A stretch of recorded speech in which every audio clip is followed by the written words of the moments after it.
नमस्कार, रेवांचल न्यूज में आपका स्वागत है।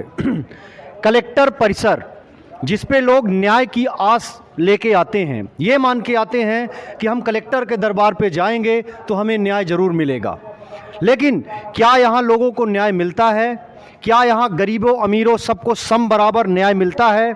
मुझे तो नहीं लगता, क्योंकि मैं एक इस शख्स को देख रहा हूँ। मैं यहाँ 8 से 10 दिन से इस आदमी को देख रहा हूँ। ये यहाँ पे बैठा है, बार बार एक कागज़ लिया रहता है, कलेक्टर साहब के पास जाता है और वापस आ जाता है।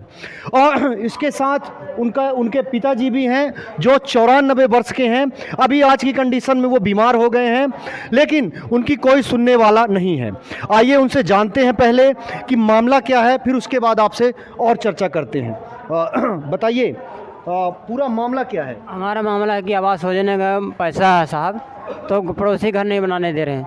आरआई पटवाई पत्थर गड़ा गए तो वो उसमें कब्जा नहीं करने देता है। और यहाँ गए आवेदन देने कलेक्टर साहब के पास, 17-18 पे आवेदन दिया। तो अब एक बार और गया था तो बोलते हैं तो उनके चौकीदार की भाग जाओ, नहीं तुमको जेल में बंद करा देंगे साले। और घसीटते घसीटते हमको यहाँ ले आए पुलिस वाले। तो फिर यहाँ कहीं रोड के ऊपर धरना लेटे रहो, रात भर 10 दिन से लेटे रहे।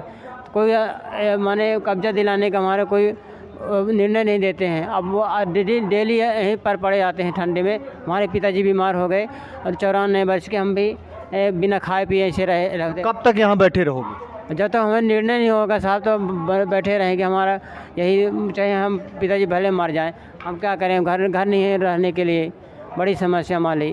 आपके पास रहने के लिए घर अब बिल्कुल नहीं है? बिल्कुल नहीं, सब गिरा दिए थे कि आवास का पैसा तो बनाएंगे। तो सचिव भी कहा था कि वो घर नहीं बनाओगे तो पैसा वो तुम्हारा दुगना वापस करना पड़ेगा।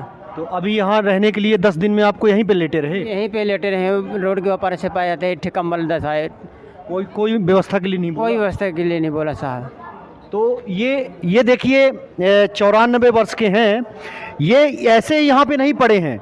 इनका कहना ये है कि हमारे पास घर ही नहीं है तो हम कहाँ जाएं। इनका प्रधानमंत्री आवास पे घर आया था, लेकिन गांव के कुछ दबंग किस्म के लोग बनाने नहीं दे रहे हैं।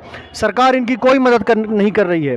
और सबसे बड़ी बात यह है कि कलेक्टर परिसर में भी इनको किसी प्रकार की कोई मदद नहीं की गई।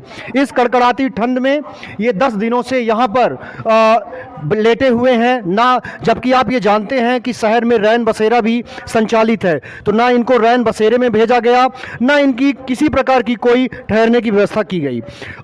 ये दर दर भटकने को मजबूर हैं। एक कागज़ लिए बेचारा घूम रहा है और इसका ये कहना है कि हम मर जाएंगे लेकिन हम यहाँ से उठेंगे नहीं, कलेक्टर साहब हमारी सुने।